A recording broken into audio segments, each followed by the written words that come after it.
In the shadow of London's fog, Hercule Poirot, the master of the grey cells, faces a challenge unlike any other.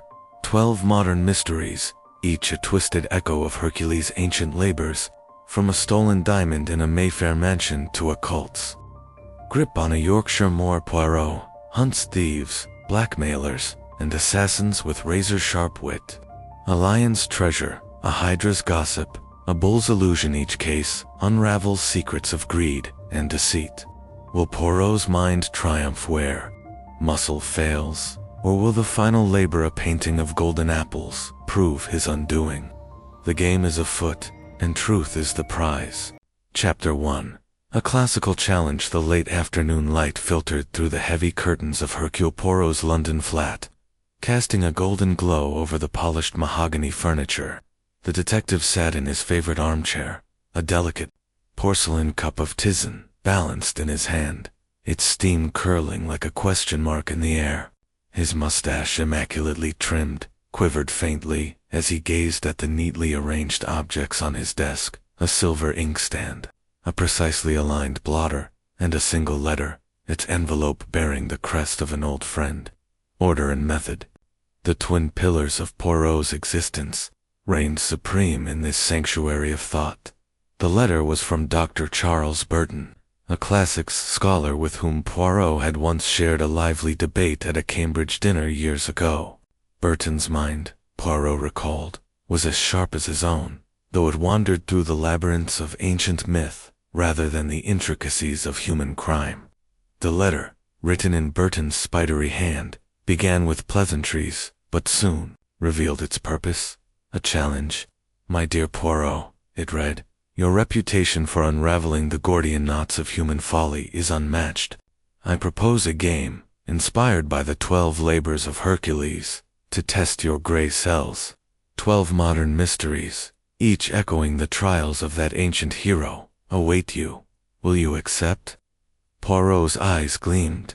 A challenge, and one steeped in the elegance of classical symmetry. How could he resist? He sipped his tisane, savoring the herbal temps, and considered the proposal. The myths of Hercules were tales of brute strength, but Poirot's strength lay in his mind, in the meticulous observation of human nature's foibles. To transpose those ancient feats into modern crimes was a conceit worthy of his talents. He murmured to himself, "Hercule, oui, but not the demigod of muscle, Hercule Poirot, the demigod of deduction." He rose, his small frame moving with deliberate grace, and rang for his valet, George. "George, my good man," Poirot said, as the door opened, "prepare my traveling case. I anticipate a journey, perhaps several, in the near future." George, ever discreet, nodded and withdrew, leaving Poirot to pace the room, his mind already alight with possibilities. The Nemean lion, the Lernaean hydra, the Augean stables, each labor suggested a puzzle, a crime twisted into a mythological shape. Burton had promised details of the first case would arrive soon, and Poirot's impatience, though carefully concealed, simmered beneath his polished exterior as he awaited further correspondence. Poirot's thoughts drifted to the nature of the challenge. Burton, he knew, was no frivolous man.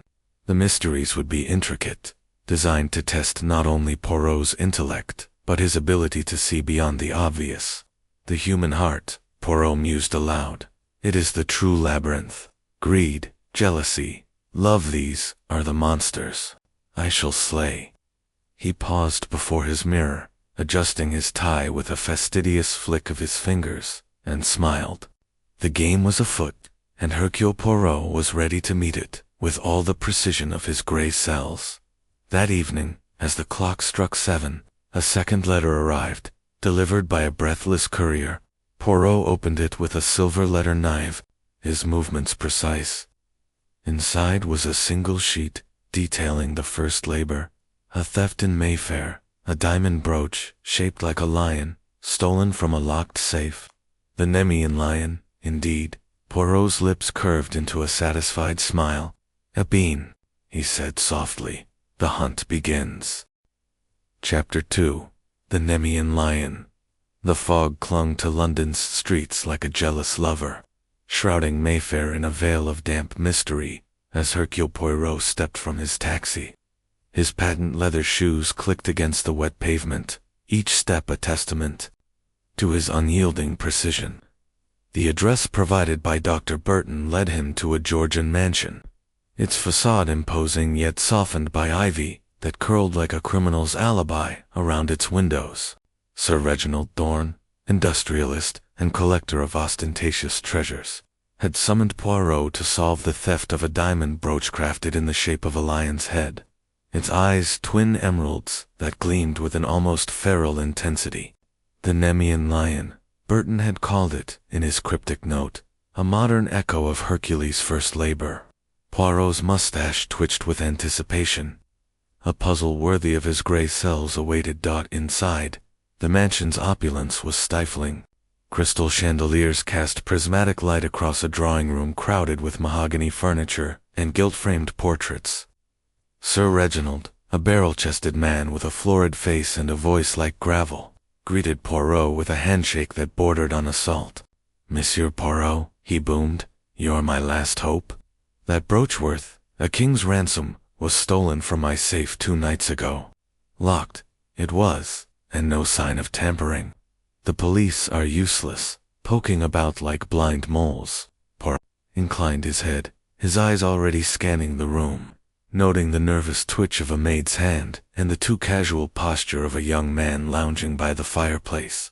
The suspects, as Sir Reginald introduced them, were a study in contrasts. First, the butler, Mr. Ernest Caldwell, a gaunt figure with a face as unreadable as a closed book. His 30 years of service to the Thorne family lending him an air of impeccable loyalty. Yet Poirot's keen gaze caught the faint tremor in Caldwell's fingers as he poured tea, a sign, perhaps, of nerves rather than devotion.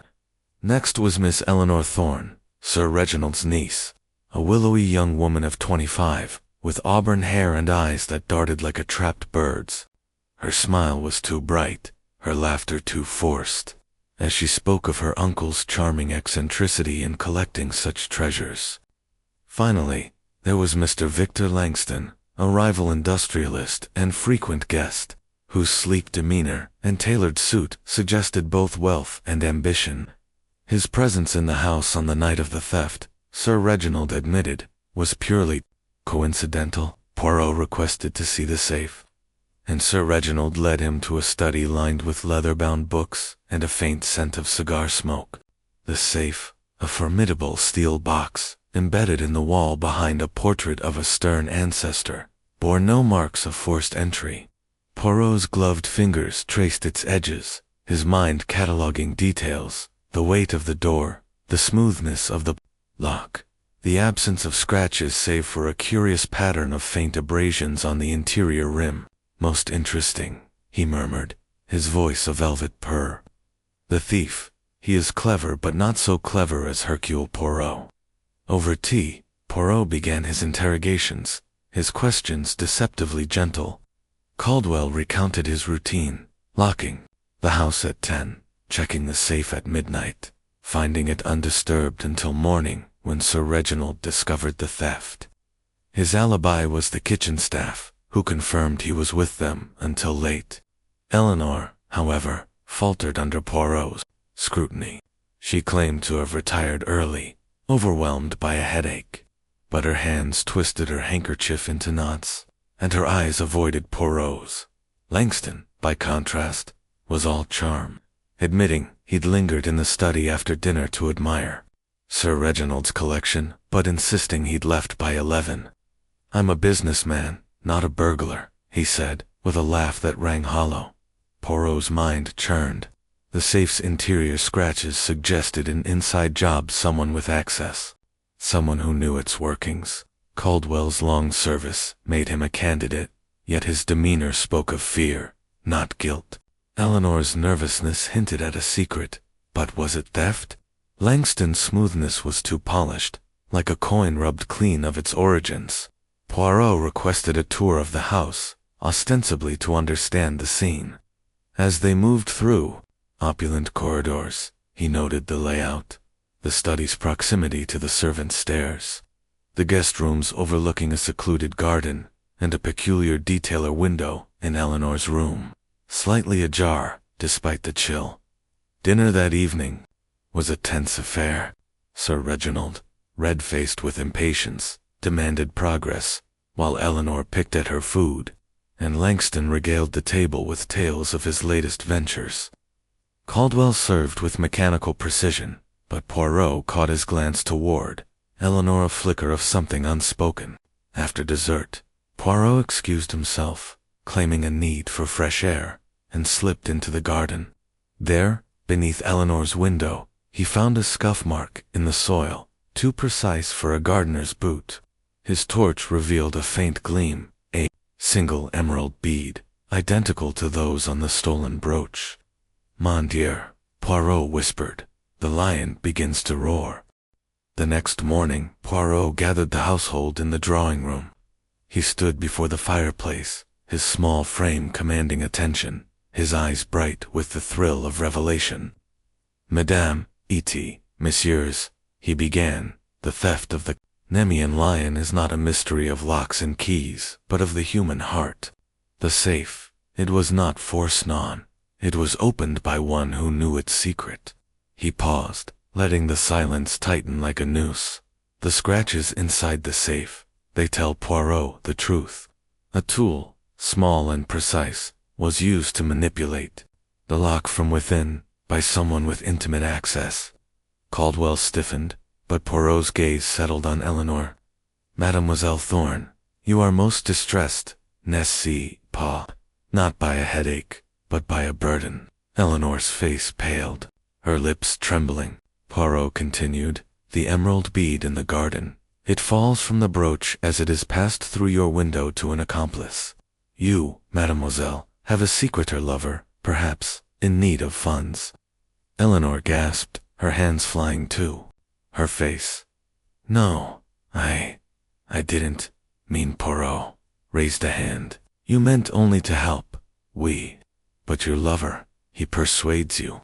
The brooch, it is sold to cover his debts." He turned to Sir Reginald. "Monsieur, your niece is not the thief, but she is the key. The true culprit is the one who exploits her loyalty." His eyes flicked to Langston, whose smile had frozen. "Monsieur Langston, your coincidental visit, it was no coincidence. You knew of Eleanor's lover, did you not? You encouraged her to take the brooch, promising to handle its sale." Langston laughed, but it was brittle, preposterous. "You've no proof." Poirot produced a small notebook. "The bead, monsieur, it matches the brooch's design. And the jeweler in Bond Street, he remembers a man matching your description, inquiring about such a piece yesterday. Shall we summon the police to confirm?" Langston's composure cracked, his shoulders slumping. "It was just business," he muttered. Eleanor was desperate, her lover's a gambler, drowning in debt. Eleanor sobbed, confessing her part. She'd taken the brooch, believing Langston's promise to sell it discreetly and save her lover. Caldwell, Poirot revealed, had suspected but remained silent out of loyalty to Eleanor, his tremor a sign of his internal conflict. Sir Reginald, torn between fury and pity, agreed to retrieve the brooch from the jeweler, who had not yet sold it. Langston was escorted away by the police, his charm no match for Poirot's logic. As Poirot prepared to leave, Sir Reginald clasped his hand. "You've saved more than my brooch, Poirot. You've saved my niece from ruin." Poirot bowed slightly. "The lion, monsieur, is fierce, but the grey cells, they are fiercer." In the taxi back to his flat, he opened Burton's next letter, detailing the Lernian Hydra village plagued by gossip. Poirot smiled. 1 labor down, 11 to go. The game was proving most invigorating.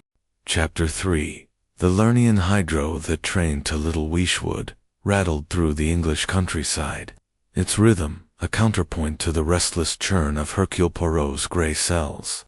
The fog of London had given way to rolling hills dappled with autumn's rust and gold, but Poirot's mind was fixed on the task ahead, the second of Dr. Burton's mythological challenges. The Lernean Hydra, that many-headed beast of myth, had found its modern echo in a village plagued by malicious gossip rumors that sprouted like serpent heads, destroying reputations and lives. Poirot's mission was to sever these heads and cauterize their source, a task requiring not Hercules' club but the surgical precision of observation and deduction. Little Weeshwood was a postcard of rural charm, thatched cottages, a church spire piercing the sky, and a green where children played under the watchful eyes of gossiping mothers. Yet beneath this idyllic surface, Poirot sensed a current of unease. Dr. Burton's letter, tucked in his pocket, had been brief but evocative. A village torn by whispers, each rumor spawning more, until trust is dead. Find the Hydra's heart, Poirot, and slay it. The letter directed him to the vicarage, home of Reverend Thomas Hale, who had pleaded for aid after his wife's good name was sullied by tales of infidelity. Poirot alighted at the station, his black patent shoes gleaming against the dusty platform. A young curate, Mr. Philip Grayson, met him, his face pale and earnest. "Monsieur Poirot, thank heaven you've come," he said, wringing his hands. "The village is in turmoil. Poor Mrs. Hale, she's a saint, yet they say she's well, it's unspeakable." Poirot's mustache twitched. "The unspeakable, monsieur, is often the most speakable when one applies the little gray cells. Lead on." The vicarage was a modest affair, its garden overgrown with late roses. Reverend Hale, a thin man with a scholar's stoop, welcomed Poirot with weary gratitude. His wife, Margaret Hale, was a delicate woman of 40, her eyes red-rimmed, but her posture resolute.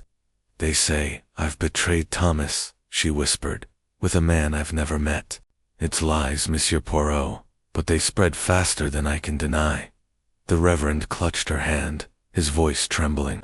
"It's not just Margaret. The butcher's daughter, the schoolmaster, everyone's touched by these slanders. It's as if the village itself is cursed." Poirot's first task was to map the Hydra's heads. Over tea, he extracted the village's recent scandals. The butcher's daughter, accused of theft. The schoolmaster, rumored to have gambling debts. And a local widow, Mrs. Clara Dunnett, whispered to be a fortune-teller, peddling curses. Each tale, Poirot noted, was vague yet vicious, spreading without apparent source. "The Hydra," he mused aloud, "it does not create itself. There is a mind behind these whispers, a mind most cunning." His inquiries began at the village shop, a hub of chatter, where Mrs. Edith Pritchard, a stout woman with a hawkish gaze, presided over jars of sweets and gossip. She greeted Poirot with a saccharine smile. "A detective, are you? Well, we've no shortage of mysteries here. Poor Mrs. Hale's such a shame, her carrying on with that stranger from London." Poirot's eyes narrowed. "A stranger, madame? You have seen him?" Mrs. Pritchard faltered. "Well, no, but everyone's talking about it." Poirot nodded, filing away her evasion. The shop, he observed, was a crossroads of village life, its counter a stage for rumors to take flight. Next, Poirot visited the Rose and Crown, the local pub, where the landlord, Mr. George Baxter, served pints and opinions with equal gusto. Baxter, a burly man with a florid complexion, leaned close. "It's that widow Dunnett, mark my words. She's got a way of knowing things unnatural, if you ask me." Poirot sipped his lemonade, never alcohol, for it dulled the mind and noted Baxter's eagerness to point fingers. The widow, it seemed, was a convenient scapegoat, her reclusive nature fueling suspicion. Mrs. Clara Dunnett lived in a cottage at the village's edge, its windows curtained and its garden wild. She received Poirot with a wary courtesy, her gray hair pinned tightly, her eyes sharp as flint. "I tell no fortunes," she said firmly. "I read books, not tea leaves, but people talk, and I let them." Poirot studied her, noting the stack of letters on her table, their envelopes worn but unopened. "You do not defend yourself, madame?" he asked. She shrugged. "Words are cheap. Let them waste theirs." Her defiance intrigued him. She was no hydra, but perhaps a witness to its coils. As days passed, Poirot immersed himself in little Weishwood's rhythm, attending church, lingering at the green, and listening to the village's pulse. The rumors, he deduced, followed a pattern. Each began with a grain of truth amidst payment. A late-night walk then twisted into malice. The butcher's daughter had lost a shilling, not stolen it. The schoolmaster's debts were modest, not ruinous. Yet the whispers grew, fed by an unseen hand. Poirot's suspicions crystallized around the shop, where Mrs. Pritchard's ears caught every whisper and her tongue amplified them. To test his theory, Poirot devised a stratagem. At the Sunday service, he confided in the curate, Grayson, loudly enough for eavesdroppers. "Monsieur le curate, I have heard a most shocking rumor that the church's silver is to be sold to cover debts." Grayson, flustered but trusting, played along. By Monday, the village buzzed with the tale, embellished with claims of the Reverend's extravagance. Poirot traced the rumor's path, noting how it bloomed at the shop, where Mrs. Pritchard whispered it to every customer. Confronting her was delicate. A hydra, Poirot knew, could regrow its heads, if not struck at the root. He invited the village, notables Reverend Hale, Mrs. Dunnett, Baxter, and others to the vicarage, ostensibly for tea. There, in the parlor's soft light, Poirot began his denouement. "Mesdames, messieurs," he said, his voice a velvet blade. "The hydra of Little Weishwood is not a person, but a poison gossip, fed by one who thrives on discord." He turned to Mrs. Pritchard, whose smile faltered. "Madame, you are the heart of this beast.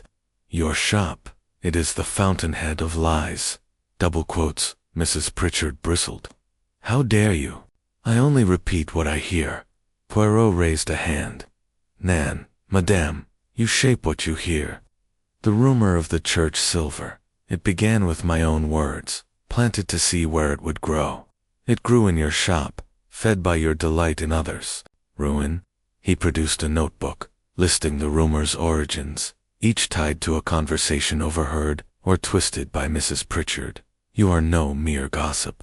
Madame, you are a strategist, sowing discord for power." The room gasped.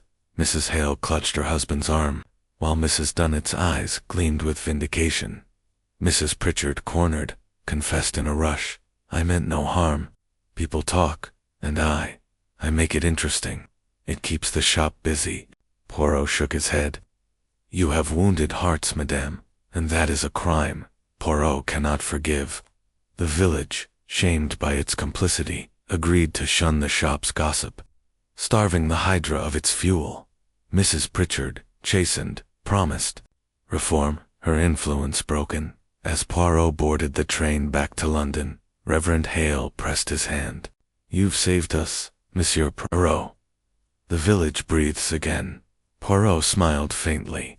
"The hydra is slain, monsieur, but the human tongue, it is ever ready to sprout anew." In his pocket, Burton's next letter awaited, the Hind, a stolen manuscript in a countryside manor. Poirot's gray cells hummed with anticipation. The game continued. Chapter 4. The Serenian Hind. The train to Gloucestershire wound through mist-shrouded hills, its steady clatter a soothing backdrop to Hercule Poirot's restless thoughts.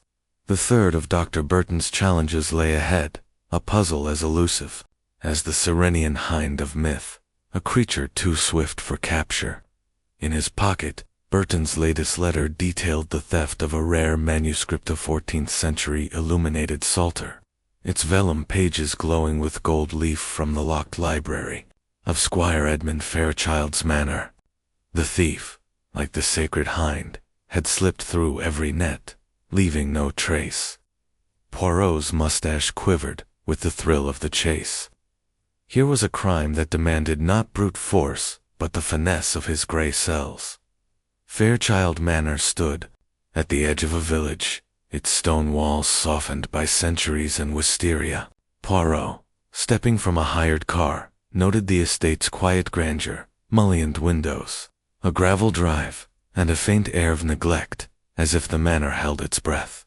Squire Fairchild, a wiry man in his 60s, with a scholar's pallor, greeted him in the hall, his hands trembling as he clutched a pipe. "Monsieur Poirot, thank God you're here," he said, his voice taut. "That Salter, it's my life's treasure, worth more than this house. Stolen from a locked room, no less. The police are baffled, poking about like lost sheep." Poirot inclined his head, his eyes already scanning the hall's faded tapestries and the nervous footman hovering nearby.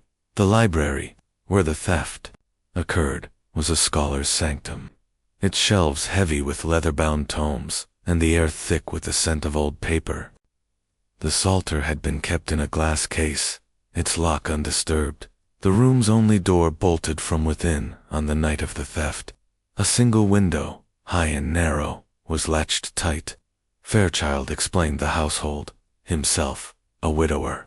His daughter, Miss Beatrice Fairchild, a studious young woman of 22. The housekeeper, Mrs. Agnes Holt, a stern figure of 50. And a housemaid, Lily Carter, whose youth and quick movements caught Poirot's eye. A guest, Dr. Martin Wells, a manuscript dealer, had stayed that night, departing the next morning. All trusted, Fairchild insisted, but someone betrayed me. Poirot began with the scene. The glass case bore no scratches, its lock intact, suggesting a key Fairchild's kept on his person, or a duplicate. The window, though latched, had a faint smudge on its sill, as if brushed by fabric. Poirot's gloved fingers traced the shelves, noting a gap where a book had been shifted, its dust outline slightly askew. "Curio," he murmured. "The hind, she is swift, but she leaves a trail for those who look." He requested interviews, his tone mild but his eyes sharp as a falcon's. Miss Beatrice, pale and composed, spoke of her father's obsession with the Salter. He'd sit for hours, tracing its illuminations, she said, her voice soft but steady. Yet Poirot noticed her fingers, stained faintly with ink, and her hesitation when asked about visitors to the library. Mrs. Holt, the housekeeper, was brisk, claiming she'd locked the library at 10 and seen nothing amiss.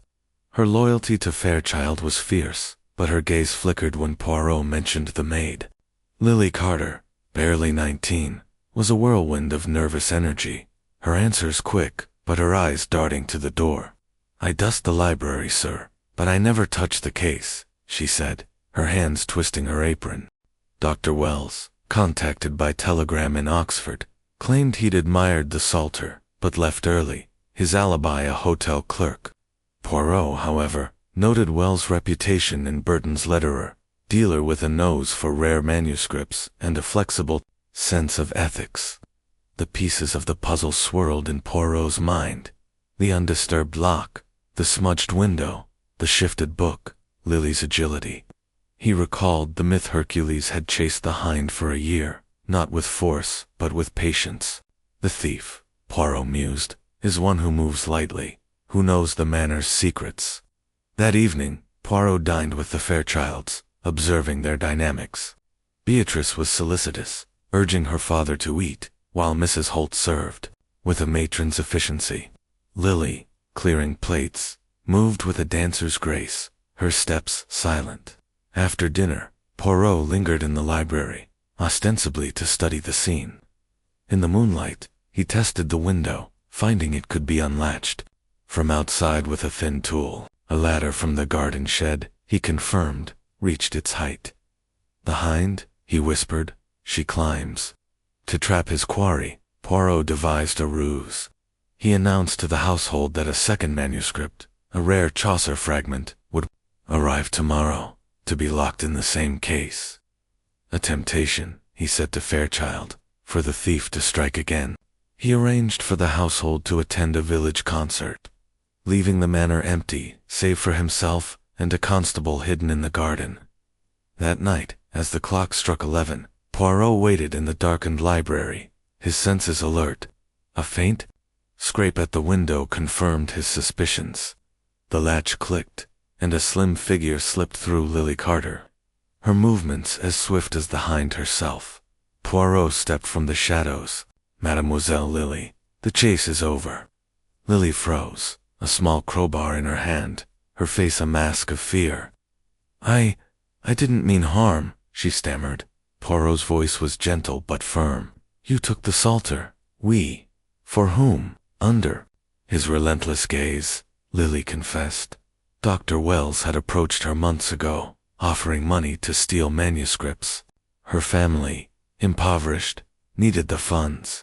She'd used a duplicate key, made from wax impressions of Fairchild's, and passed the Psalter through the window to Wells, who waited below. Poirot summoned the constable, who found the ladder still in place. A telegram to Oxford police confirmed Wells' possession of the Psalter, hidden in his hotel room. Lily, tearful, begged for mercy, and Fairchild, shaken but compassionate, agreed not to press charges if the manuscript was returned. Wells, less fortunate, faced arrest. As Poirot prepared to leave, Beatrice clasped his hand. You've saved my father's heart, Monsieur Poirot. He bowed. The hind, mademoiselle, is swift, but the mind of Poirot, it is swifter. In the train back to London, Poirot opened Burton's next letter. The Erymanthian bore, an assassin in a Swiss hotel. His grey cells hummed, ready for the next hunt. Chapter 5. The Erymanthian bore. The Alpine air was sharp, biting at Hercule Poirot's face as he stepped from the train onto the snow-dusted platform of St. Moritz. The Swiss Alps loomed like silent sentinels, their peaks shrouded in mist, a fitting stage for the fourth of Dr. Burton's mythological challenges. The Erymanthian boar, a beast hunted by Hercules in the wilds of a mountain, had its modern counterpart in a political assassin known only as the boar, rumored to stalk a diplomat at the isolated Hotel Splendid. Poirot's task was to capture this killer before blood stained the pristine snow. His mustache, meticulously groomed despite the journey, quivered with the thrill of a hunt where the prey was not beast, but man. The Hotel Splendid, perched on a ridge overlooking a frozen valley, was a bastion of luxury, its chandeliers glittering like ice. Poirot, clad in a heavy overcoat, was greeted by the manager, Monsieur Dubois, a nervous man with a tic in his left eye. Monsieur Poirot, your arrival is a godsend, Dubois whispered, ushering him into a private parlor. Monsieur Laurent, the French diplomat, is here for a discreet summit. We've received warnings an assassin, they say, is among us. The police are delayed by the snow. You must help. Poirot's eyes gleamed. Fear not, monsieur, the boar. He may be fierce, but Hercule Poirot is more cunning. Laurent, a wiry man with a diplomat's polish, met Poirot in the lounge, his face taut with strain. I've enemies, Monsieur Poirot, he admitted, but none I'd suspect of murder. He described the summit, a delicate negotiation with German and Italian envoys, all under assumed names to avoid attention. The hotel's guests, a small group due to the off-season, included the envoys, their aides, and a handful of wealthy travelers. Poirot requested a list, noting 3 names of interest: Herr Klaus Müller, a German aide with a soldier's bearing; Signorina Isabella Rossi, an Italian translator with a penchant for late-night walks; and Mr. Arthur Crane, an English businessman, whose jovial demeanor seemed as studied. Poirot's first inspection was the hotel itself, its corridors lined with gilt mirrors and velvet drapes. Laurent's suite, on the top floor, was secure, its windows locked against the alpine chill. Yet Poirot's keen eye caught a detail: a cigarette case, silver and engraved, left on a hall table near Laurent's door. It bore the initials K.M. Klaus. Müller. Curio, Poirot murmured, pocketing the case for later scrutiny. The hotel's isolation, cut off by a recent snowstorm, meant the assassin was trapped within. A boar cornered, but no less dangerous. Over dinner, Poirot observed. The guests, Müller, broad-shouldered and taciturn, ate with military precision, his eyes flicking to Laurent. Rossi, a striking woman with raven hair, laughed too loudly, her glances darting to the windows. Crane, florid and talkative, regaled the table with tales of his travels, but Poirot noted his hands, calloused in a way no businessman should be.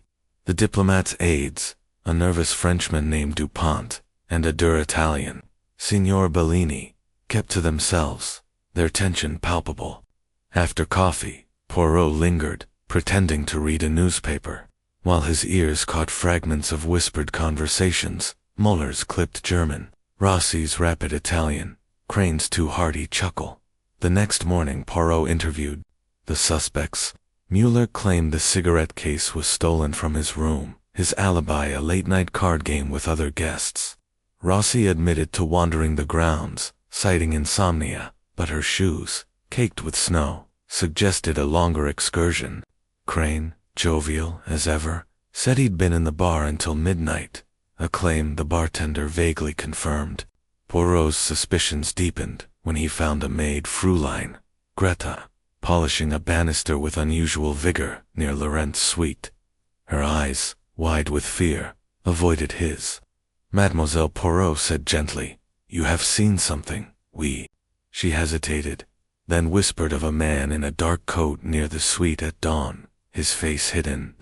Poirot's gray cells churned. The cigarette case, the snowy shoes, the maid's fear they formed a pattern, but the boar's identity remained elusive. He examined Laurent's suite again, finding a faint scratch on the window frame, as if a tool had pried it open. The snow outside, disturbed by footprints leading to a service door, confirmed an external approach. The boar, Poirot mused, he hunts in the night, but he leaves his mark. He requested Dubois to lock the hotel's exits, claiming a security check, trapping the assassin within. To flush out his prey, Poirot staged a ruse. At breakfast, he announced to the guests that Laurent would depart that evening, escorted by Swiss police, a lie to provoke action. He then positioned himself in the lounge, a vantage point overlooking the hall to Laurent's suite. As night fell, the storm intensified, cloaking the hotel in a howling white veil. At 11, a shadow moved a figure in a dark coat, slipping toward the service stairs. Poirot, silent as a cat, followed his torch illuminating Klaus Mueller, a forged passport in his hand and a silenced pistol in his pocket. In the lounge, Poirot confronted him, Dubois and Laurent at his side. Herr Mueller, or should I say, Monsieur Laborde. Poirot's voice was steel beneath velvet. Your cigarette case, it betrays you, left to mislead. Your footprints in the snow, they lead to your intent. You are no aide, but an assassin, hired to silence Laurent before the summit concludes. Muller's face hardened, but Poirot's evidenced the passport, the pistol. The maid's testimony of his dawn reconnaissance left no escape. You plan to strike tonight, Poirot continued, but the snow, it traps you, and Poirot, he sees all. Mueller lunged, but Dubois' staff, alerted by Poirot, restrained him. The police, arriving as the storm cleared, took Mueller into custody, his forged identity linked to a mercenary network. Laurent, shaken but safe, clasped Poirot's hand. You've saved more than my life, Monsieur Poirot. You've saved the summit. Poirot bowed slightly. The boar, monsieur, is fierce, but the grey cells, they are relentless. As boarded the train back to civilization. Burton's next letter awaited. The Augean stables, a politician's corrupt empire in need of cleansing. Poirot's eyes gleamed. The hunt was far from over. Chapter 6. The Augean stables.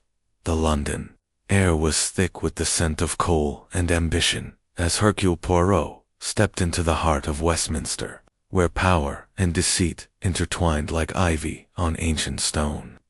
The fifth of Dr. Burton's challenges awaited, a modern echo of Hercules' cleansing of the Augean stables, task not of sweeping filth, but of purging a corrupt empire built on bribes and secrets. The target was Sir Harold Winthrop, a politician whose influence spanned ministries and markets. his reputation gleaming yet shadowed by whispers of illicit dealings. Dr. Burton's letter, precise and urgent, had tasked Poirot with exposing Winthrop's network before it poisoned the government's heart. Poirot's mustache twitched. Here was a labor demanding not a river's force, but the scalpel of his gray cells. Winthrop's office, a grand chamber in a Georgian building near Whitehall, was a shrine to power. Oak paneling, a marble fireplace, and a desk vast enough to host a cabinet meeting. Sir Harold, a portly man with a barrister's charm and eyes like polished steel, greeted Poirot with calculated warmth. "Monsieur Poirot, your reputation precedes you," he said, gesturing to a leather chair. "I'm told you're investigating some unfounded rumors about my affairs. I assure you, my hands are clean." Poirot's smile was polite but sharp. "Monsieur, the cleanest hands may hide the dirtiest secrets. Permit me to observe, and the truth, it will emerge." Burton's letter had named Winthrop as the head of a Hydra-like network, funneling bribes through intermediaries to secure contracts and silence critics. The evidence was elusive, no ledger openly displayed, no witness willing to speak. Poirot's first step was to infiltrate Winthrop's circle, posing as a Belgian journalist, Monsieur Henry Dupont, seeking an exposé on political reform. Winthrop, flattered by the prospect of publicity, granted access to his staff and events, unaware of the mind behind the alias. The key figures in Winthrop's orbit were three: Miss Clara Neville, his private secretary, a sharp-eyed woman of 30, with a stenographer's efficiency and a guarded demeanor; Mr. Leonard Baxter, a financial advisor, with a penchant for expensive suits and nervous glances; and Lady Margaret Denby, a socialite and fundraiser, whose charm opened doors to the elite. Each, Poirot noted, moved with the cautious precision of those privy to secrets. He began his investigation at a charity gala hosted by Lady Denby, a glittering affair where champagne flowed and whispers carried more weight than speeches. At the gala, Poirot, as Dupont, mingled with ease, his accent thickened for effect. Clara Neville, clipboard in hand, orchestrated the event with military precision, her eyes scanning the crowd as if cataloging threats. Baxter, hovering near Winthrop, clutched a glass too tightly, his laughter forced. Lady Denby, resplendent in emerald silk, flitted among guests, her smile a currency more valuable than gold. Poirot's ears caught a snippet of her conversation with a shipping magnate. Harold's assured the contract. "Darling, but discretion is key." The magnate nodded, slipping her an envelope. Poirot's gray cells hummed. The stables were indeed filthy. To map the network, Poirot needed evidence. He shadowed Baxter, noting his frequent visits to a nondescript office in Soho, where a sign read Baxter & Sons, Consultants. The office, Poirot discovered, was a front, its files sparse but its safe, heavy with promise. Posing as a courier, he gained entry, charming a clerk into revealing that Baxter met clients there weekly, always after dark. Poirot's next move was Clara Neville. At Winthrop's office, he observed her handling correspondence, her fingers lingering on a letter sealed with red wax. When she stepped away, Poirot glimpsed its contents, a coded list of payments disguised as charitable donations. "Mon Dieu," he murmured, "the river begins to flow." Lady Denby proved trickier.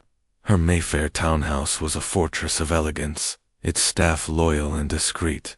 Poirot, attending a tea she hosted, noted a locked drawer in her study, its key on a chain around her neck. Her laughter, as she deflected his questions about Winthrop's campaigns, was too practiced. Poirot's suspicions crystallized. The trio formed a triangle of corruption, with Winthrop at its apex. But evidence tangible, undeniable, was needed to cleanse the stables. Poirot's stratagem was bold. He leaked a false story to a friendly editor at the Times, claiming a government audit had uncovered discrepancies in Winthrop's finances. The rumor, planted under his journalist alias, spread like wildfire, reaching Winthrop's circle by evening. At a private dinner, Poirot watched their reactions. Baxter's face paled, his fingers drumming the table. Clara's lips tightened, her pen scratching furiously in a notebook. Lady Denby excused herself, claiming a headache. Poirot followed her discreetly, noting her detour to the Soho office, where she met Baxter in haste. That night, Poirot, with a trusted locksmith and a Scotland Yard contact, Inspector Japp, raided the Soho office. The safe yielded a ledger, its pages a meticulous record of bribes, coded but decipherable to Poirot's trained eye. Names, dates, amounts, Winthrop's empire, laid bare. The red wax letter, retrieved from Clara's desk, matched the ledger's code, linking her directly. Lady Denby's drawer, opened with Japp's warrant, held bank drafts, tying her to the shipping magnate. The stables, Poirot said to Japp, they are cleansed, but the filth, it clings. The denouement came in Winthrop's office. The trio summoned under the guise of a press conference. Poirot, shedding his journalist disguise, stood before them, his small frame radiating authority. Mesdames et messieurs, he began, the empire of Sir Harold Winthrop is built on corruption, a stable of deceit, swept clean by Hercule Poirot. He produced the ledger, detailing its entries, bribes to officials, payoffs to silence whistleblowers, all orchestrated through Baxter's front, Clara's codes, and Lady Denby's connections. Winthrop blustered, but Poirot's evidence was ironclad. You, monsieur, are the king of this filth, but your throne crumbles. Clara broke first, admitting her role in coding payments to protect her family's debts. Baxter, cornered, confessed to managing the funds, lured by Winthrop's promises of wealth. Lady Denby, defiant to the last, was undone by her own bank drafts. Winthrop, his charm shattered, faced Japp's handcuffs as the press, tipped by clamored outside. The scandal, splashed across headlines, toppled his career, cleansing Westminster of his influence. As Poirot left for his flat, Japp clapped his shoulder. You've done it again, Poirot. A regular Hercules. Poirot smiled faintly. Nan, Inspector, merely a man with order and method. In his pocket, Burton's next letter awaited. The Stymphalian birds, blackmailers in a small town. The labor was complete, but the game pressed on. Chapter 7. The Stymphalian birds. The train to the coastal town of St. Mary's Bay rattled along the cliffs. The sea beyond, a restless gray under a sullen sky. Hercule Poirot, seated in a first-class carriage, adjusted his scarf against the chill, his mind fixed on the sixth of Dr. Burton's mythological challenges. The Stymphalian birds, those man-eating creatures of legend, driven from their lake by Hercules, found their modern echo in a pair of blackmailers plaguing the town with their venomous letters. Disguised as romantic missives, their words drew blood, extorting secrets from the unwary. Poirot's task was to expose these predators and free St. Mary's Bay from their talons. His mustache quivered. Here was a puzzle demanding not arrows but the piercing clarity of his gray cells. St. Mary's Bay was a picturesque town, its pastel cottages huddled against the wind, its pier jutting defiantly into the waves. Yet beneath the charm lay a current of fear, palpable as Poirot stepped onto the cobbled high street. Dr. Burton's letter, tucked in his pocket, had named the victims, a doctor, a widow, and a young teacher, each ensnared by letters threatening to expose private sins. The vicar, Reverend James Carver, had summoned Poirot, his plea urgent. These vipers destroy lives. Monsieur Poirot, save us. Poirot's first call was the vicarage, a stone house beside a church where gulls wheeled like omens. Reverend Carver, a stooped man with eyes shadowed by worry, greeted Poirot with fervent relief. The letters began months ago, he explained, offering tea in a cluttered parlor. They're clever written as love notes, but laced with demands. Dr. Ellison paid to keep his gambling quiet. Widow Preston to hide a youthful indiscretion. Miss Langley, the teacher, is near ruin over a fabricated affair.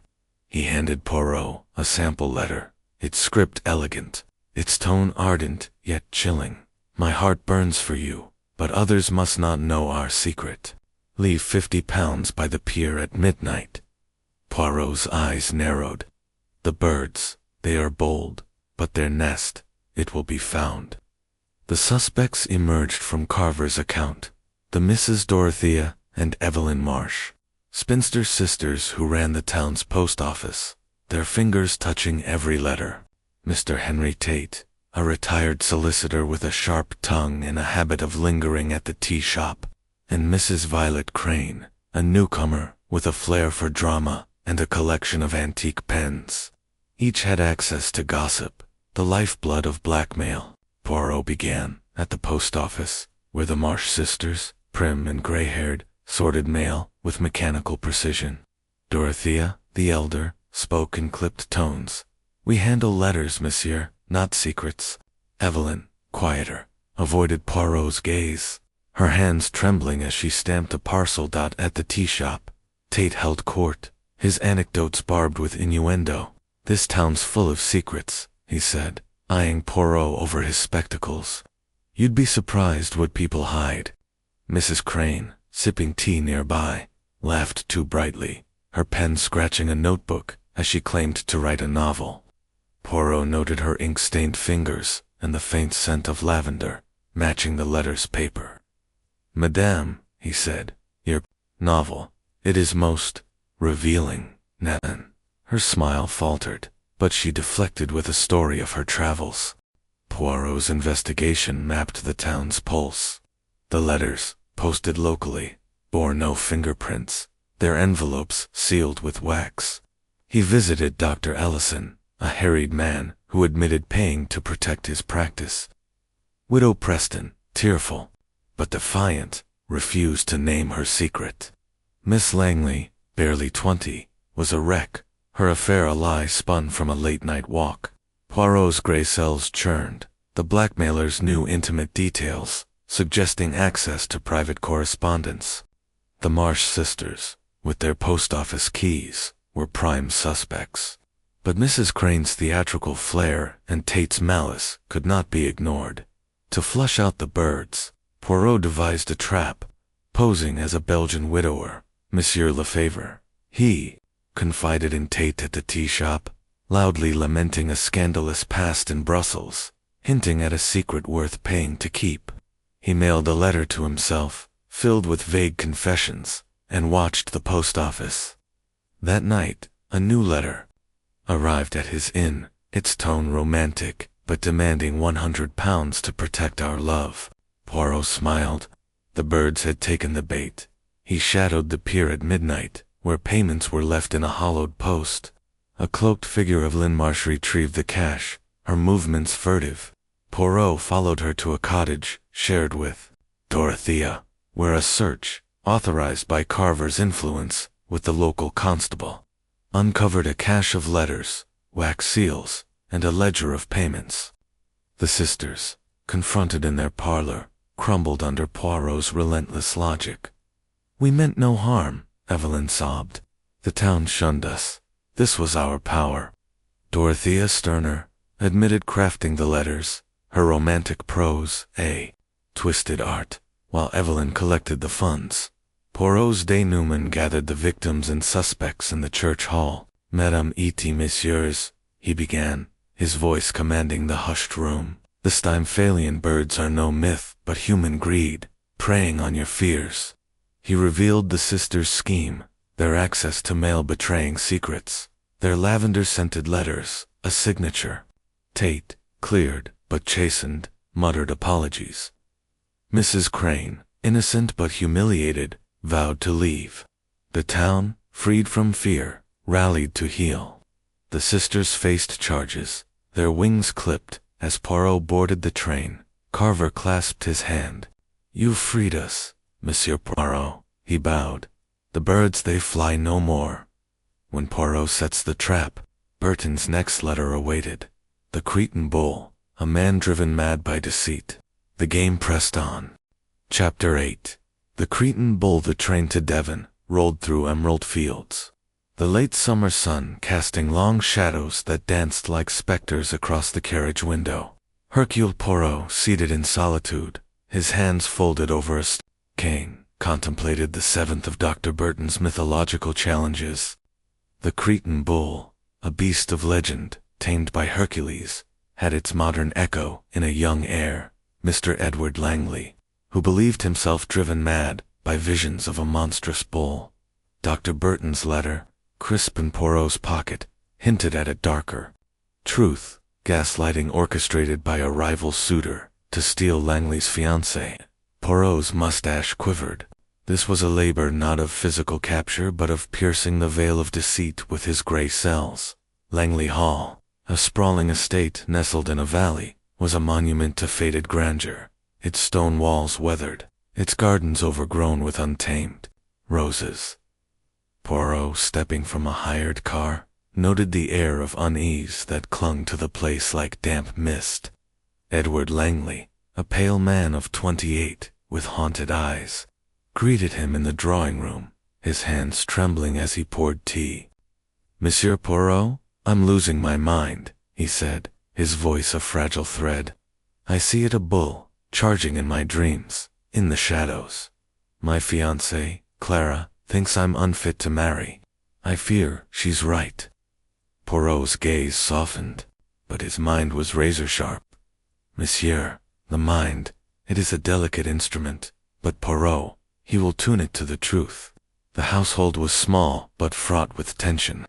Clara Vernon, a radiant woman of 25 with auburn hair and a guarded smile, hovered protectively near Edward, her concern laced with doubt.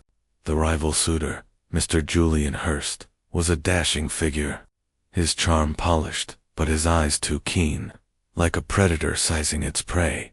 Mrs. Dorothy Langley, Edward's widowed mother, ruled the hall with a matriarch's sternness, her faith in her son shaken by his episodes. The butler, Mr. Frederick Poole, moved with silent efficiency, his face a mask of discretion. Though Poirot caught a flicker of unease when Hurst's name was mentioned, Poirot began with Edward's visions. "Describe this bull, monsieur," he urged. Edward's account was vivid, yet disjointed, a massive creature, black as night, with eyes of fire, seen in the garden at dusk or in dreams that left him screaming. Poirot visited Edward's room, noting a faint medicinal scent in the air. A bottle of sleeping draught, prescribed by the local doctor, sat on the nightstand, its label worn but legible. "Most curious," Poirot murmured, pocketing a sample for analysis. The garden, where Edward claimed to see the bull, bore no hoofprints, only a patch of trampled roses near a hedge, as if someone had lingered there. Interviews revealed fractures in the household. Clara, torn between love and fear, admitted Edward's visions had worsened since Hurst's arrival. "Julian's been so kind," she said, her cheeks flushing, "but Edward's changed. I don't know what to believe."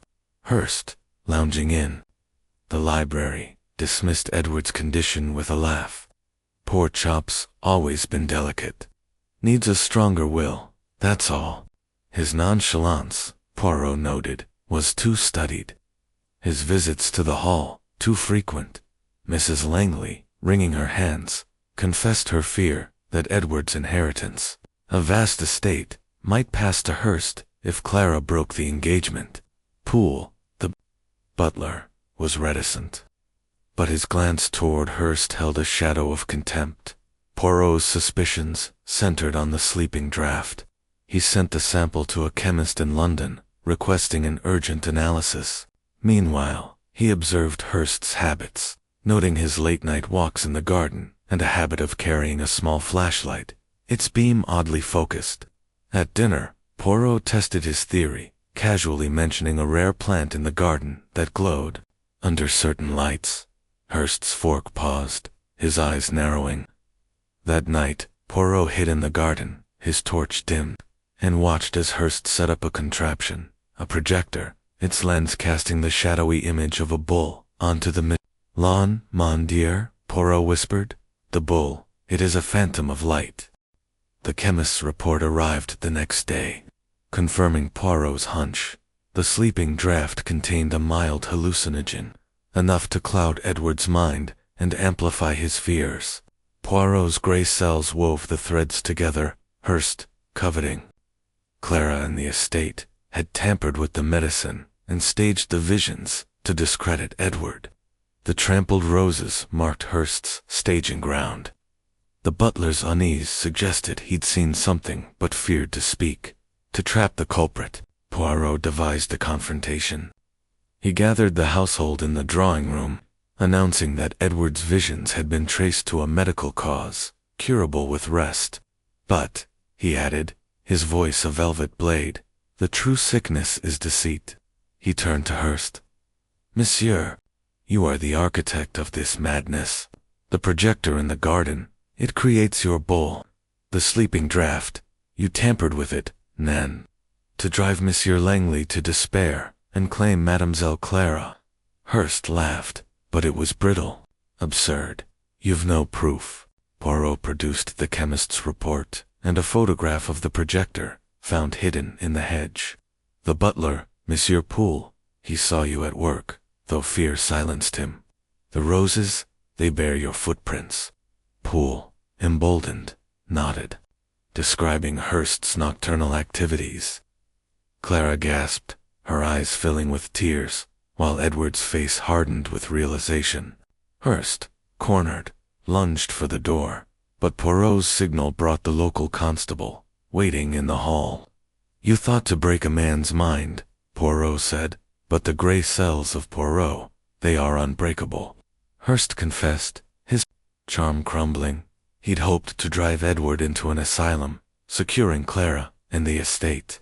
The sleeping draft, sourced from a disreputable chemist, was his weapon, the projector a cruel flourish. Edward, cleared of madness, embraced Clara, who wept with relief. Mrs. Langley, her faith restored, thanked Poirot with quiet dignity. As he left for the station, Edward clasped his hand. You've given me back my life, Monsieur Poirot. Poirot bowed. The bull, it is tamed when truth prevails. On the train, Burton's next letter awaited. The horses of Diomedes, a gang of thieves, in a racing stable. Poirot's eyes gleamed. The labor was done, but the game pressed on. Chapter 9. The horses of Diomedes. The Newmarket Heath stretched before Hercule Poirot, like a green sea, its air sharp with the scent of turf and horseflesh. The eighth of Dr. Burton's mythological challenges had brought him to this racing heartland, where the horses of Diomedes, wild, man-eating beasts tamed by Hercules, found their modern echo in a gang of thieves operating from a prestigious racing stable. These criminals, cloaked in the glamour of the turf, were stealing priceless artifacts across London, their heists as swift and savage as the mythical steeds. Dr. Burton's letter, tucked in Poirot's pocket, urged him to rein them in before their next strike. His mustache quivered. This was a labor demanding not a lasso but the precision of his gray cells. The stable, owned by Colonel Reginald Ashby, was a hive of activity, its paddocks alive with sleek thoroughbreds and grooms bustling. Under the morning sun, Ashby, a ruddy-faced man with a soldier's bearing, greeted Poirot in his oak-paneled office, a room adorned with racing trophies and faded photographs. Monsieur Poirot, I'm at my wit's end, he said, his voice gruff. My stable's name is Tarnished Thieves, they say, using my horses as cover. Scotland Yard sniffing about, but they've got nothing. Can you stop this? Poirot's eyes gleamed. Monsieur, the horses of crime, they gallop fast, but Poirot, he rides faster. Burton's letter had outlined the gang's method. Artifacts, jewels, paintings, rare books vanished from London homes. Each theft coinciding with race days when Ashby's stable was on the move. The police suspected the thieves used horse vans to smuggle loot, but no evidence stuck. Poirot surveyed the stable's key figures. Tom Riley, the head trainer, a wiry man with a quick temper and a knack for odds. Sarah Fielding, a young jockey with sharp eyes and a guarded manner. and Mr. Victor Crane, a betting agent who frequented the stable, his flashy suits at odds with the muck of the stalls. Each, Poirot noted, had access to the vans, and a reason. To stray release debts, Fielding's ambition, Crane's greed. Poirot began with the stables, his polished shoes dodging mud as he examined the vans. One, marked with a faint red paint streak, caught his eye. It matched a description from a recent Mayfair heist. Inside, a false panel in the floor hinted at a hidden compartment. Empty but smelling faintly of oil paint, a clue to a stolen canvas. Curio, Poirot murmured, his fingers tracing the panel's edge. He next studied the stable's schedule, noting races in Epsom and Ascot that aligned with thefts. The pattern was clear. The gang struck when the vans were on the move, blending with the racing crowd. Posing as Monsieur Dubois, a Belgian betting enthusiast, Poirot ingratiated himself with the stable's crew. At the trainer's mess, Riley boasted of his horse's speed, but grew curt when asked about van routes. Fielding, quiet but observant, watched Poirot with a jockey's instinct for danger. Crane, all smiles, offered tips on bets, his hands flashing.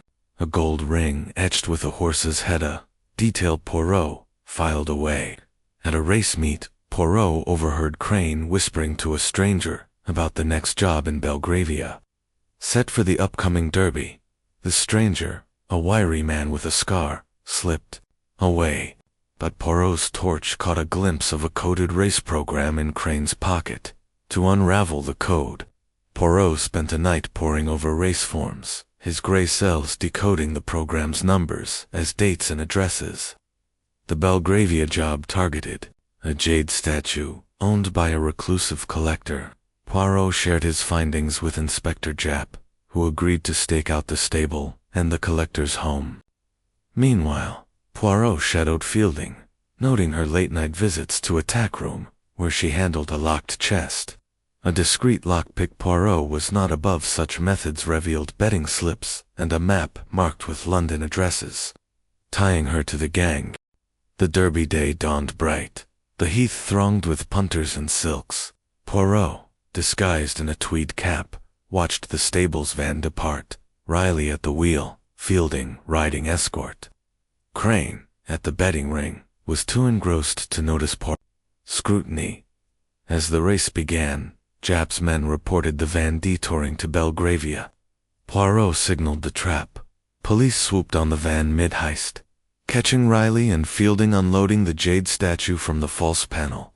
Crane, alerted, tried to flee, but Japp's men nabbed him at the track, the coded program in his pocket, sealing his fate. In Ashby's office, Poirot staged his denouement. "Madame et messieurs," he began, facing Riley, Fielding, and Crane. "The horses of Diomedes are tamed. You, Monsieur Crane, are the mastermind, using race days to mask your thefts. Monsieur Riley, you drove the van, your debts binding you to crime. Mademoiselle Fielding, your maps and ambition made you complicit." He produced the program, the map, and the statue, now recovered. Riley cursed, Fielding wept, and Crane's charm dissolved into defiance. "You've no proof. I planned it," he spat. Poirot smiled. "The ring, monsieur, with the horse's head it, matches a mark on the stolen canvas." "You are careless," the trio confessed. Crane orchestrated the heists, Riley handled transport, and Fielding scouted targets, lured by promises of fame. Ashby, shaken but grateful, vowed to clean his stable's name. Japp clapped Poirot's shoulder. "Another win, Poirot." Poirot bowed. "The horses, they are wild, but the gray cells, they are the true reins." At the station, Burton's next letter awaited. The girdle of Hippolyta, a jeweled belt stolen from a diva. Poirot's mind raced ahead, the game unbroken. Chapter 10. The Girdle of Hippolyta. The lights of London's west end glittered like a constellation of ambition as Hercule Poirot stepped into the gilded foyer of the Apollo Theatre. The ninth of Dr. Burton's mythological challenges awaited, a modern echo of Hercules' quest for the girdle of Hippolyta, the prized belt of an Amazon queen. Here, The girdle was a jeweled belt, a dazzling creation of diamonds and sapphires, owned by Madame Celeste Dubois, a theatrical diva whose voice could shatter hearts as easily as crystal. Stolen during a gala performance, the belt had vanished from her dressing room, leaving no trace. Dr. Burton's letter, nestled in Poirot's pocket, urged him to recover this treasure before scandal dimmed the diva's star. His mustache twitched. This was a labor demanding not conquest but the delicate unraveling of human vanity. The Apollo Theater was a temple of drama. Its velvet curtains and golden chandeliers, a backdrop to the city's elite. Madame Dubois, a statuesque woman with eyes like storm clouds, received Poirot in her dressing room, now a shrine to her fury. "Monsieur Poirot," she said, her voice a melodious growl, "that belt was my crown, my legacy, stolen right under the noses of my adoring public. The police are fools, find it, I beg you." Poirot inclined his head, his gaze sweeping the room. A cluttered vanity, a locked wardrobe, a window overlooking a narrow alley. "Madame," he said, "the girdle, it is not lost, but hidden. Poirot will find it, with order and method."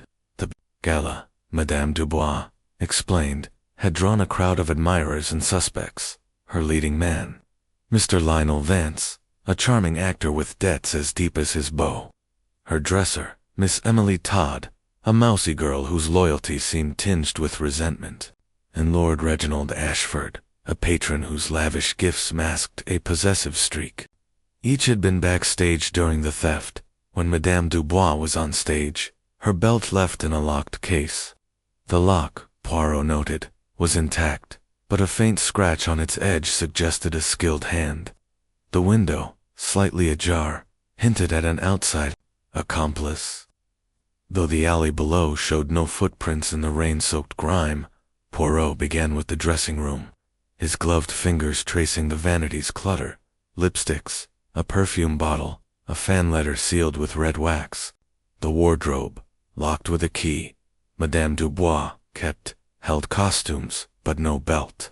A faint scent of tobacco lingered near the window, foreign to the diva's floral perfume. Hercule Poirot murmured, his eyes catching a thread of green silk, snagged on the window's latch. He pocketed it, his mind weaving a pattern. The gala's chaos crowded backstage. Distracted staffer for the thief's perfect curtain. At a rehearsal, Poirot observed the suspects. Vance, all smiles, flirted with chorus girls, but his eyes darted to Madame Dubois' empty chair, his fingers fidgeting with a cigarette case. Miss Todd, adjusting costumes, moved with a quiet intensity, her gaze lingering on Vance.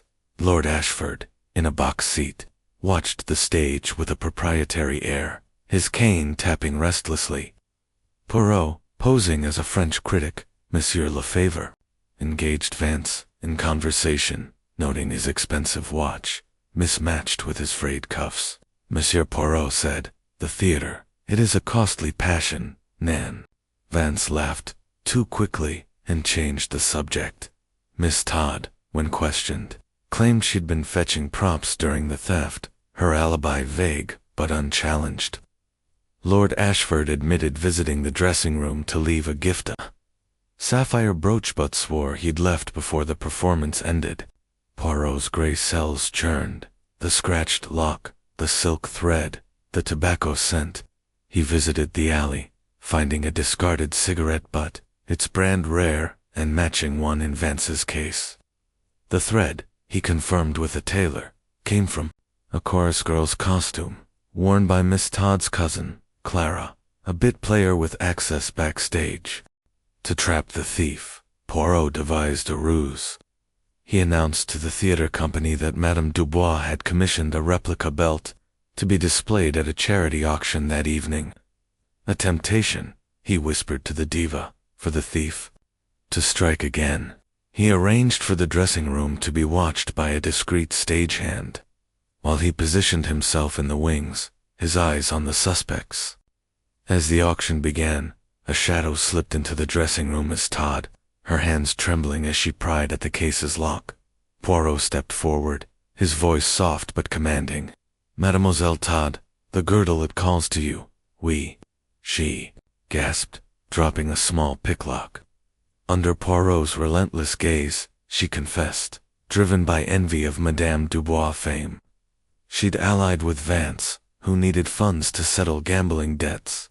Clara, her cousin, had passed the belt through the window to an accomplice, a fence hired by Vance. The cigarette butt, left carelessly, tied Vance to the scene.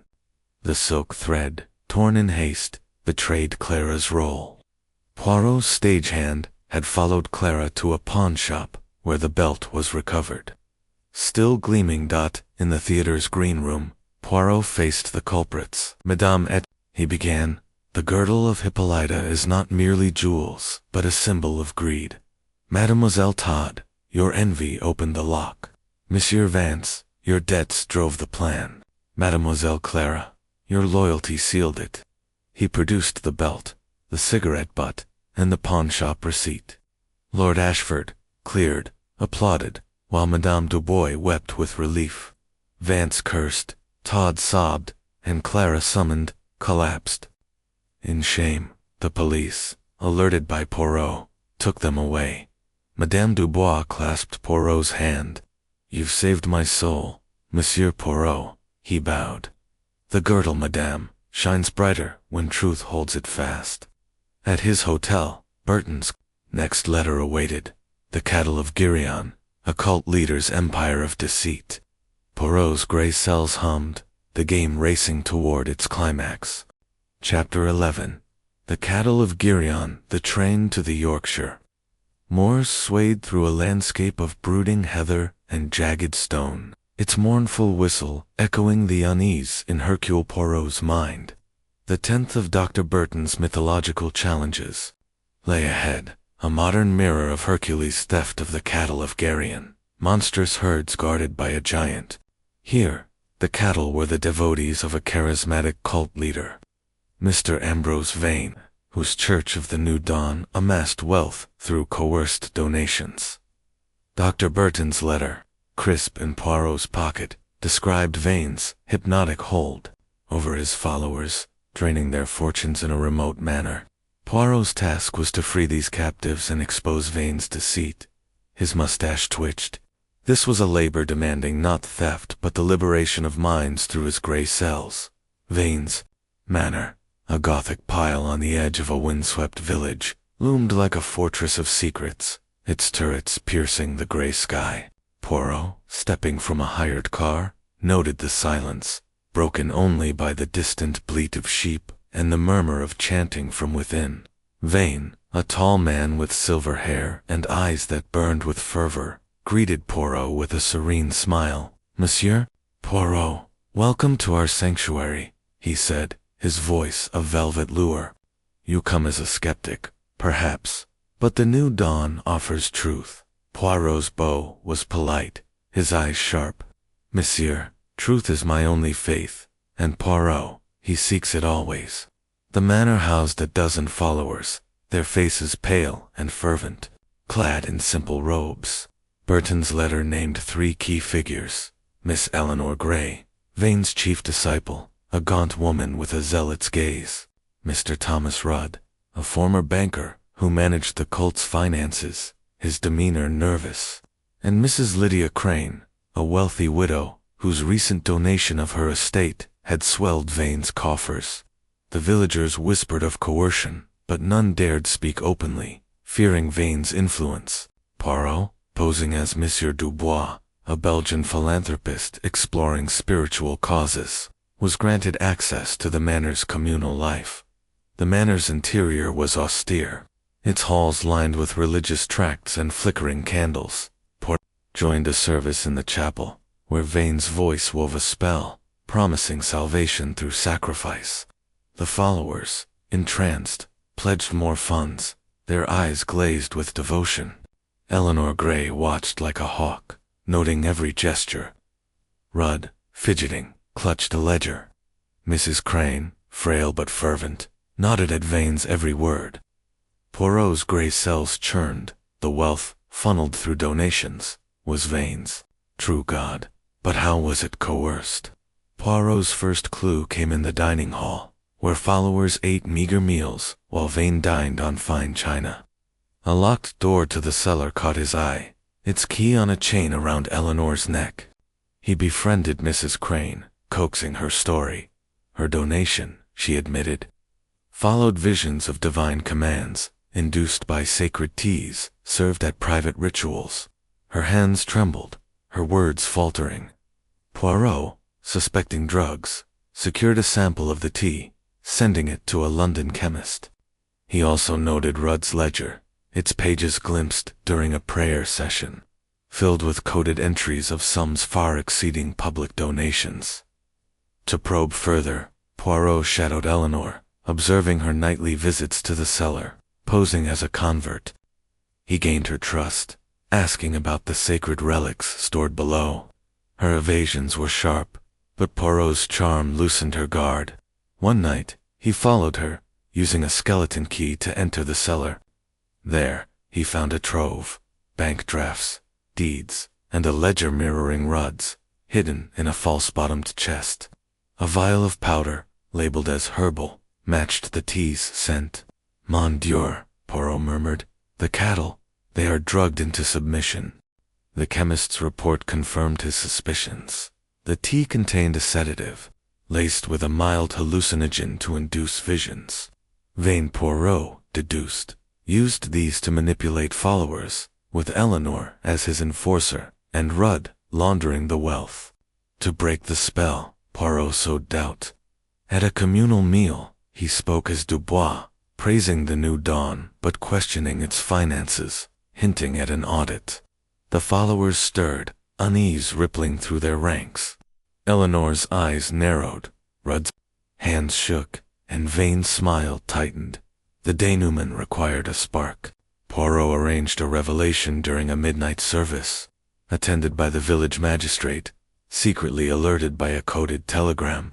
As Vane preached, Poirot rose, his voice cutting through the chant. "Mes amis, pieds, the new dawn is a lie, its light a shadow of greed." He produced the ledger, the vial, and the chemist's report, detailing Vane's scheme: drugged tea to sway minds, coded ledgers to hide theft, Eleanor's zeal to enforce loyalty. "You, Monsieur Vane, are no prophet but a thief of souls."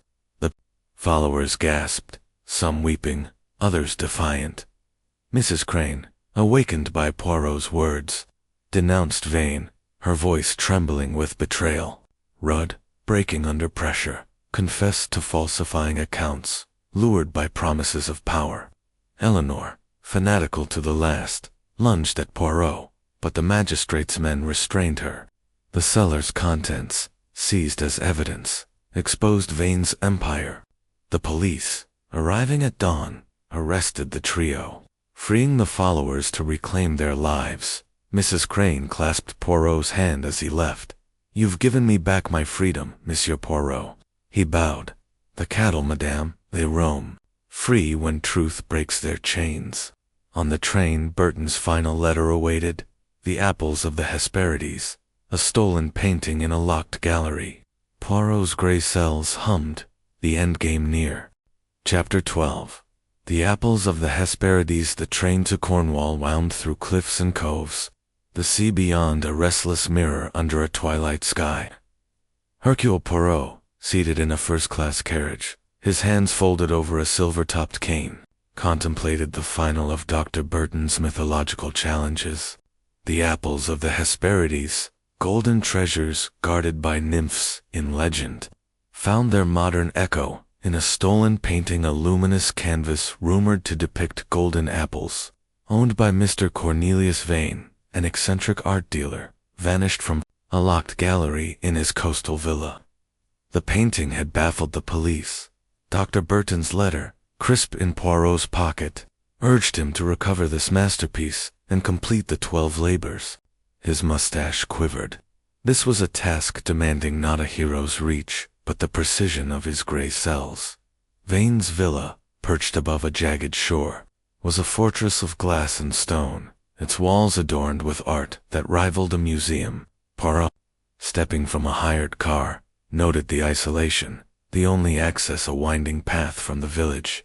Cornelius Vane, a wiry man with a scholar's stoop and eyes like flints, greeted him in a gallery lit by skylights. "Monsieur Poirot, you're my last hope," he said, his voice trembling with obsession. "The golden apples, painted by a forgotten master, was my pride. Stolen from a locked room. The police are useless, poking about like blind gulls." Poirot's gaze swept the room, bare walls, a single locked case, a high window sealed tight. "Monsieur," he said, "the apples, they are not lost, but hidden. Poirot will pluck them." The gallery, Vane explained, was secured with a state-of-the-art lock, its key kept in a safe in his study. The theft occurred during a private viewing for select guests: Miss Laura Trent, an art critic with a sharp tongue; Mr. Philip Drayton, a rival dealer with a reputation for shady deals; and Mrs. Evelyn Marsh, Vane's assistant, whose devotion seemed tinged with secrecy. The painting, displayed in the case, vanished while Vane was briefly called away. No signs of forced entry. No fingerprints, only a faint scuff on the oak floor near the case. Poirot's gloved fingers traced the scuff, noting its curve, as if from a shoe's heel. "Curio," he murmured, his eyes catching a glint of dust on a ledge above the case. Disturbed, as if by a passing hand, Poirot began with the suspects. Laura Trent, a severe woman of 40, spoke of the painting's value with cold precision. Her alibi a phone call in the villa's library during the theft. Drayton, a florid man with a Tourette smile, claimed he'd been admiring a sculpture in the hall, his hands fidgeting with a monogrammed handkerchief. Mrs. Marsh, quiet and efficient, said she'd been fetching wine for the guests, her eyes avoiding Poirot's. He noted her access to the gallery's keys and her habit of polishing the case obsessively, as if to erase traces. The villa's layout offered clues. The gallery's window, though sealed, overlooked a sheer drop to the sea, ruling out external entry. The study's safe, where Vane kept the key, was untouched, but Poirot found a faint scratch on its dial, suggesting tampering. He examined the case, its lock intricate but unforced, hinting at a duplicate key. A high ledge above, reachable by a ladder stored nearby, held the disturbed dust, a possible hiding spot or vantage point. Poirot's gray cells churned.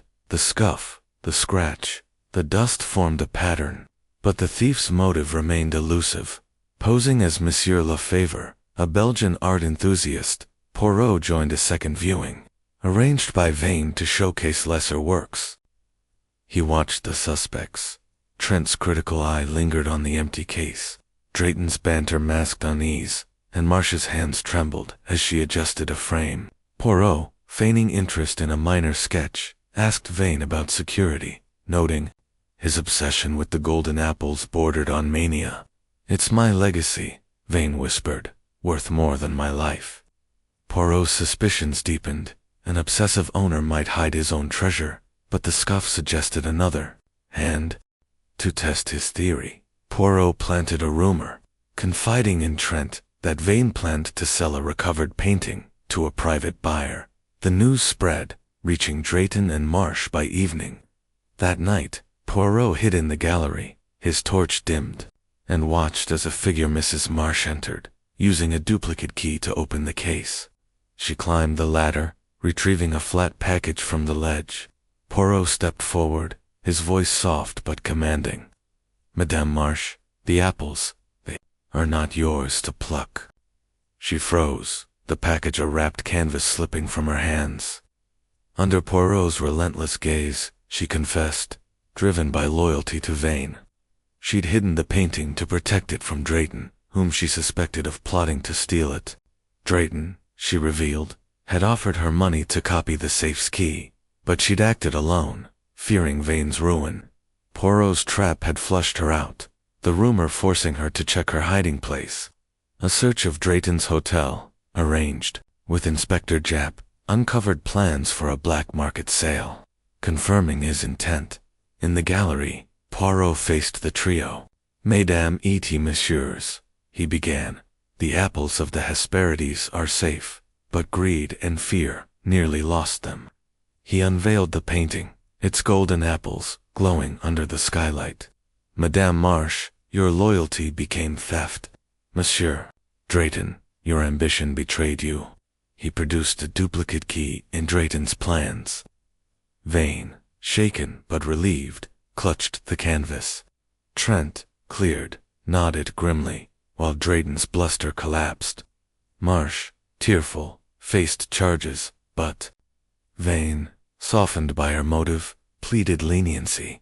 As Poirot left, Vane clasped his hand. You've saved my soul, Monsieur Poirot. He bowed. The apples shine when truth guards them. At his London flat, Dr. Burton awaited, his eyes alight. 12 labors, Poirot, and you've triumphed. Poirot smiled. The grey cells, mon ami, they are the true Hercules. The game was complete, but his mind already sought the next challenge.